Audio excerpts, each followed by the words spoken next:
Hi, welcome to Chard Review. The opening scene features a beautiful but ultra-religious planet called Argos.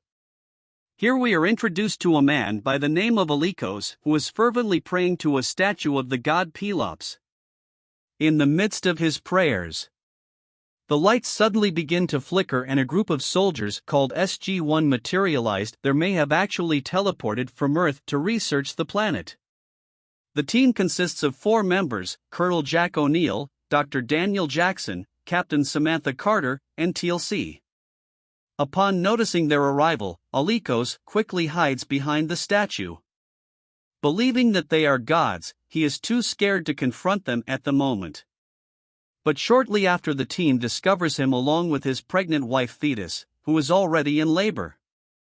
Everyone looks at Samantha, the only woman in the group, hoping that she can assist with the delivery.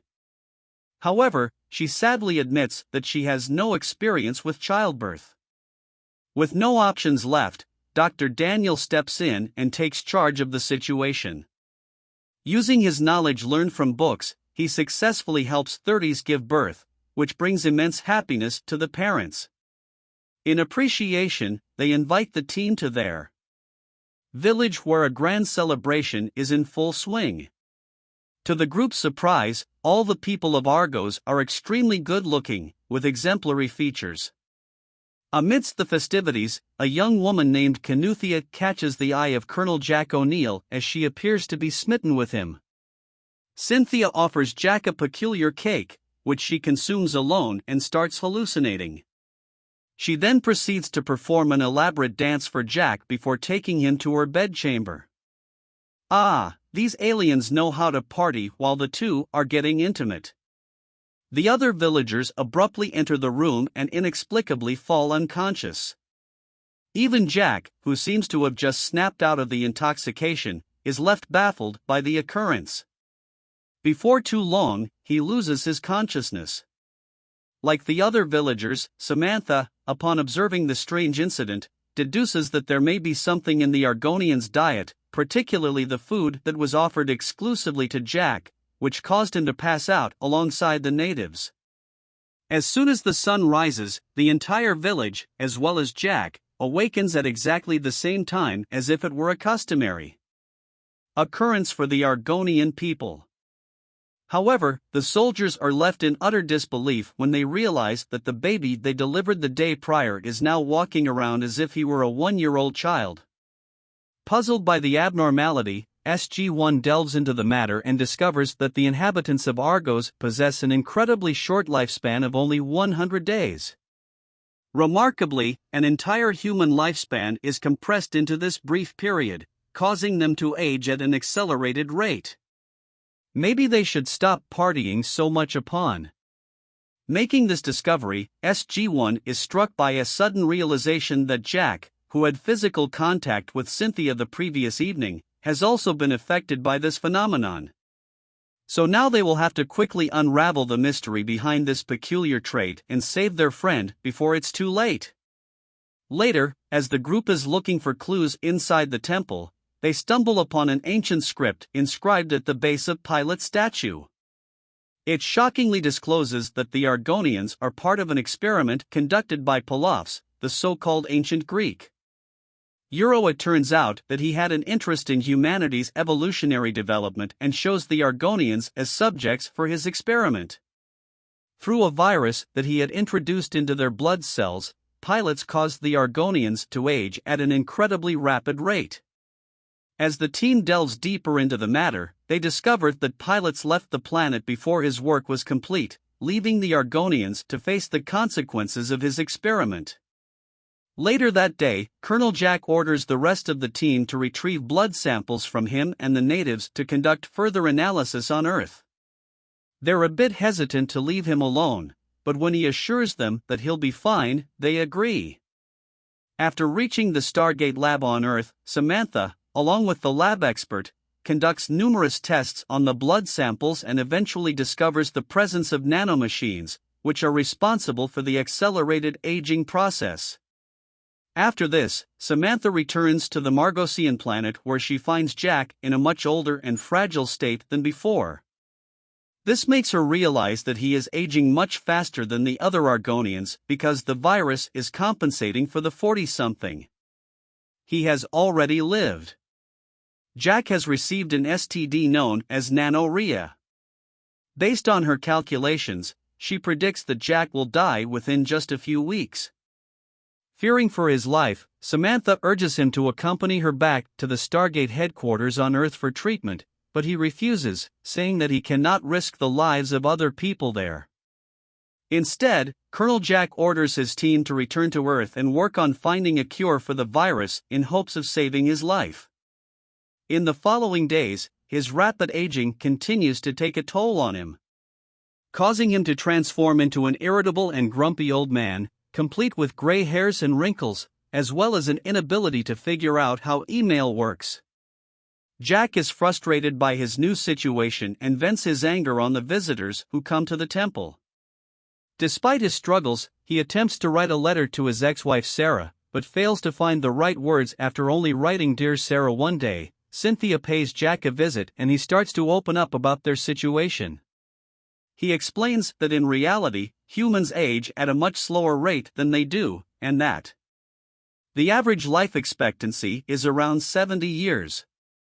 Furthermore, he reveals that the Argos-Chard's supposed Greek god Pelops has been using them for his own experiments.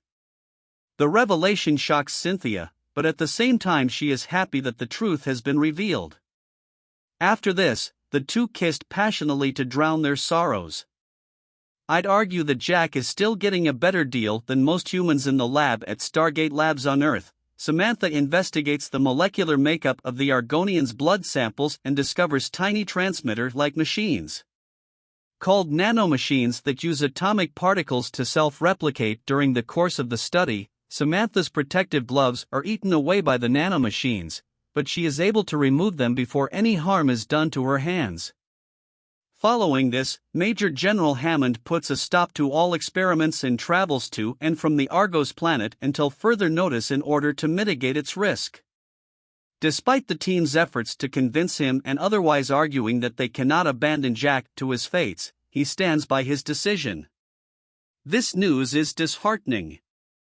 Jack and the team sends him a farewell video message expressing their regret that they cannot do anything for him now.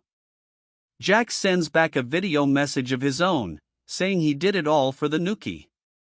In the next scene, the Argonians make a desperate plea to peel off his statue to return, much to Jack's dismay.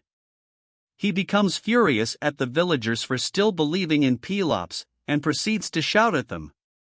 He then delivers a pep speech persuading them that their so-called Greek god won't come back and cannot harm them either. Jack further says that Pelops sees thousands of precious years from their lives, making them a victim of his experiment. This finally convinces the Argonians and they break down the statue to overcome their fear of death. Following this, Jack and Cynthia decide to take a stroll along the beach that is located far away from their village. Eventually, they reached the borderline, which had previously been forbidden by pilots to cross it. Despite Cynthia's initial hesitation, Jack persuades her to ignore pilots' restrictions since his words are no longer relevant. Thus, the duo crosses the boundary line and they continue to walk. Along the beach, after walking for some time, the pair decides to light a campfire and engage in a conversation. As the night progresses, they realize that they have not fallen asleep yet despite the late hour.